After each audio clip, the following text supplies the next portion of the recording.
Good people are harmless, but the world is not. That's the lie you were told. That being nice is enough. That if you just stay quiet, smile more, and avoid conflict, somehow, things will turn out fine.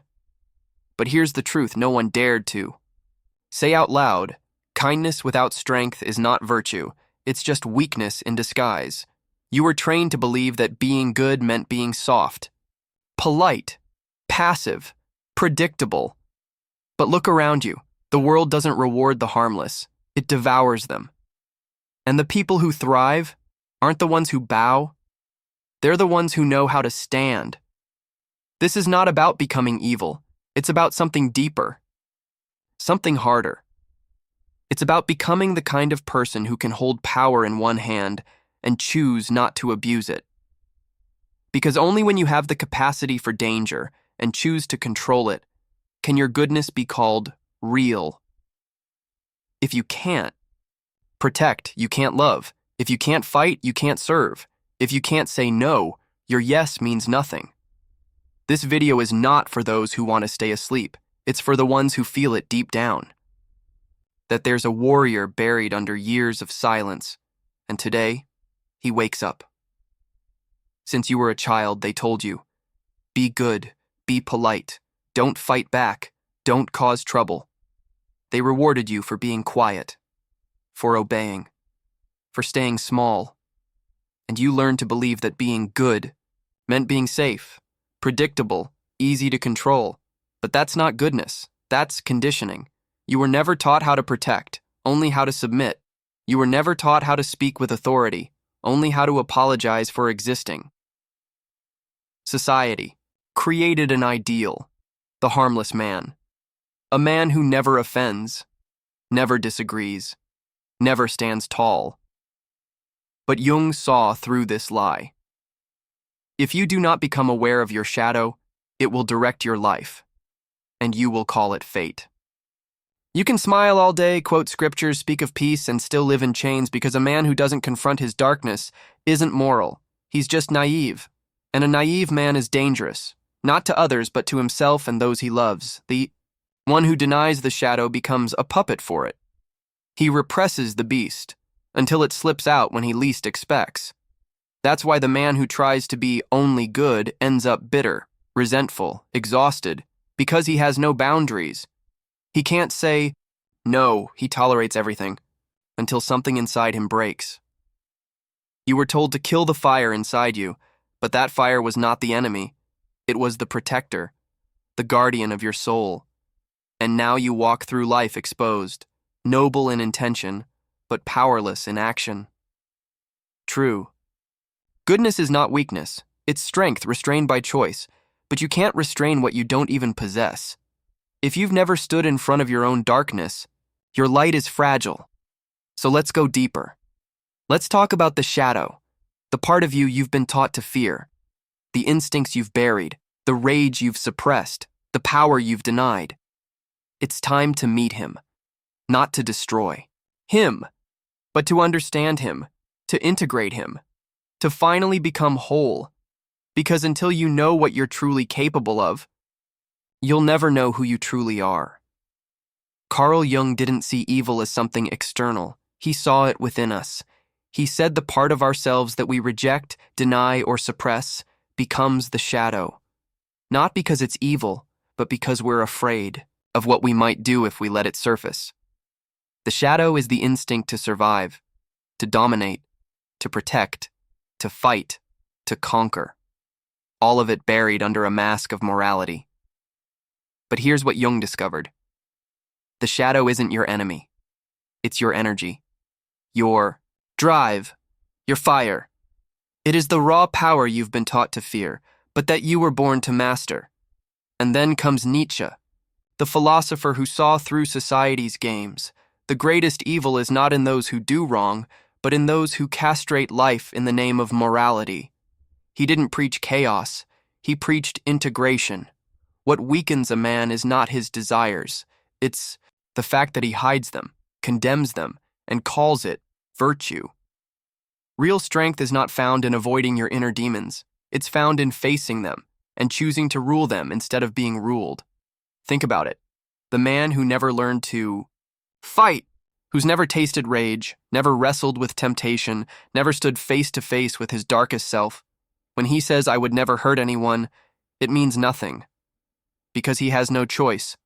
But the man who knows he could destroy, who's tasted blood in his mouth and still chooses peace, that is a good man. A dangerous man who chooses to do no harm is far more virtuous than a harmless man who simply has no other option. Because morality without power is just submission. But morality with power, that is honor. This is the root of real masculinity, not in being a sheep, but in being the lion who chooses to sleep. You cannot be truly good until you have the power to be bad and choose not to use it. That's the path Jung pointed to. That's the awakening Nietzsche screamed for, and that's what society fears the most. A man who sees clearly, feels deeply, and holds fire in his hands, but refuses to burn the world with it. You were never meant to be neutral. You were meant to be whole. You know these people. Maybe you are one of them. The good man who says yes to everything because he doesn't know how to say no, the kind soul who lets others walk all over him, thinking it's noble to be quiet, to be gentle, to disappear.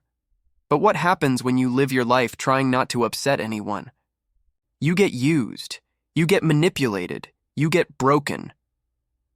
The world doesn't admire the harmless, it exploits them. Look at the woman who stays in an abusive relationship, not because she's weak, but because she was taught that forgiveness means tolerating abuse. Look at the man who gives everything to people who give him nothing back. He burns himself out to keep others warm, until there's nothing left.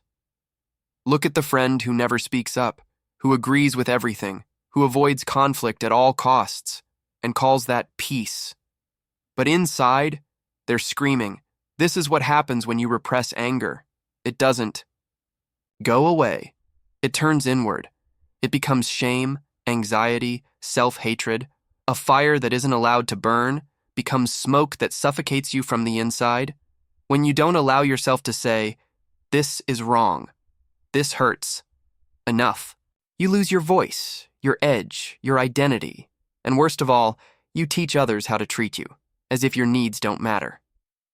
This is the price of being harmless, not respected, not admired, just tolerated, until you break or fade away.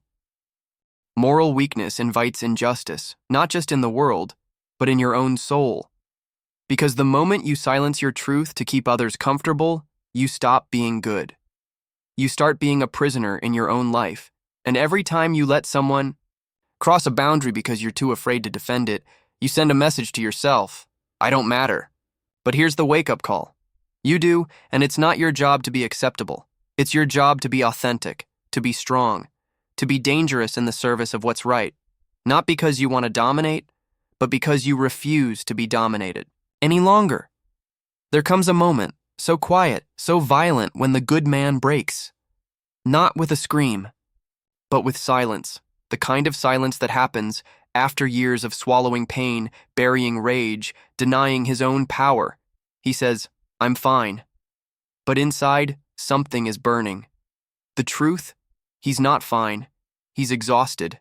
From being too nice, too agreeable, too afraid to make anyone uncomfortable.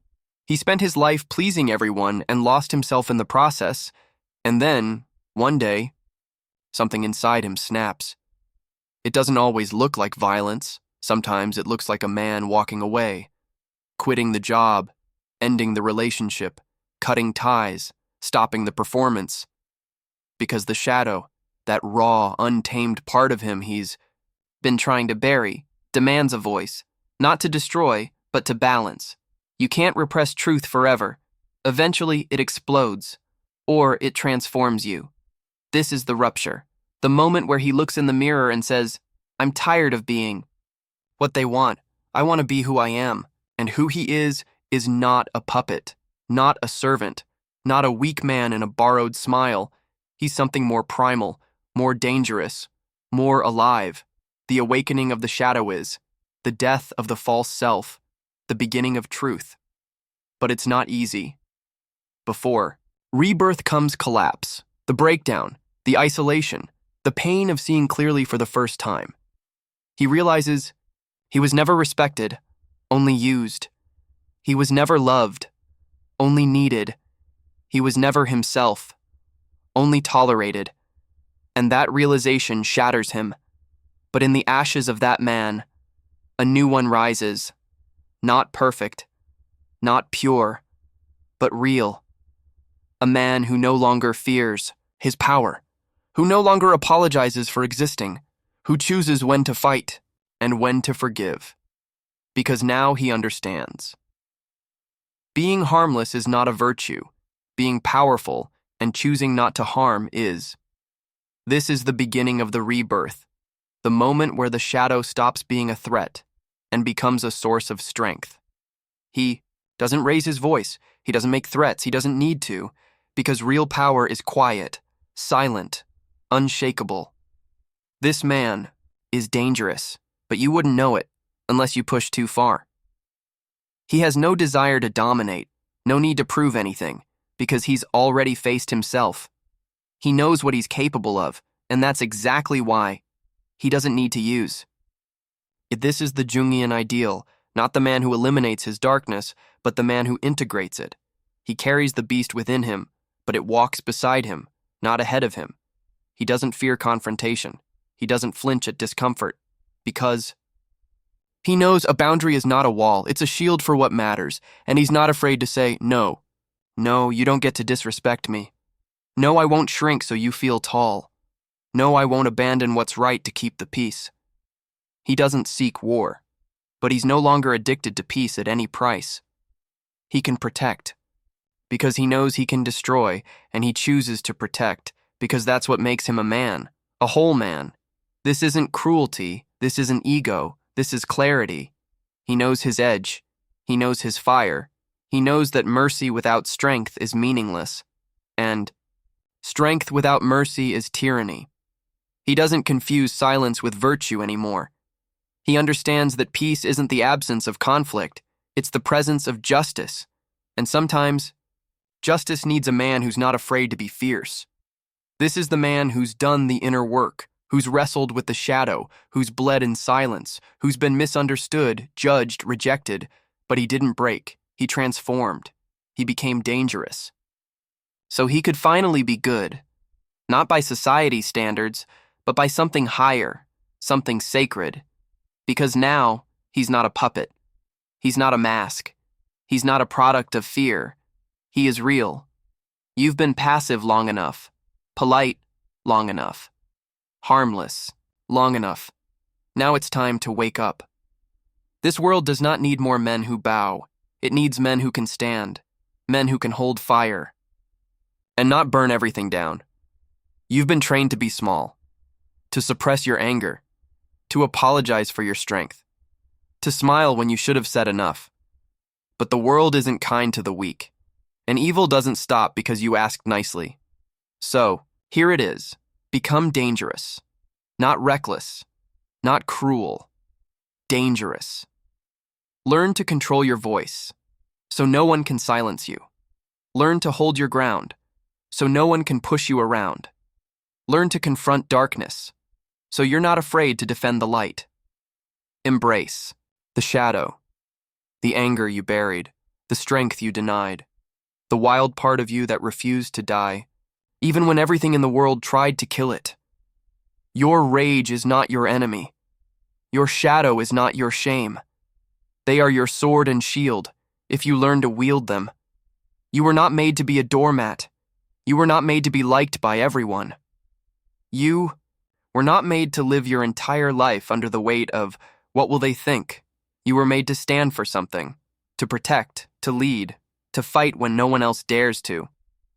The world doesn't need more nice guys. It needs warriors of virtue, men who can walk into the fire and walk out cleaner, sharper, more alive, because real goodness is forged in fire. A man who can destroy but chooses not to.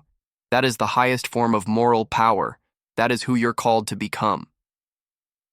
The truest light is not the one that has never seen darkness.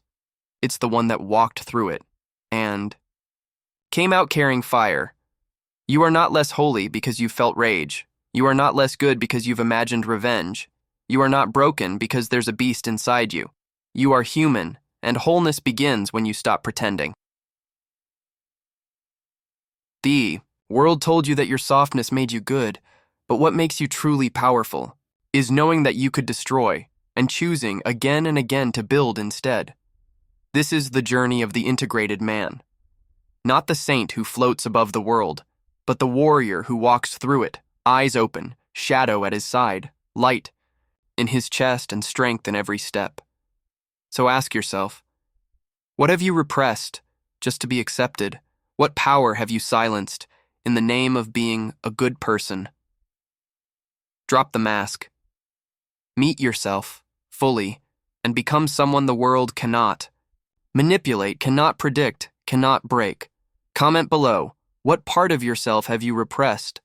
For being too good? Let's bring that truth to the surface, together.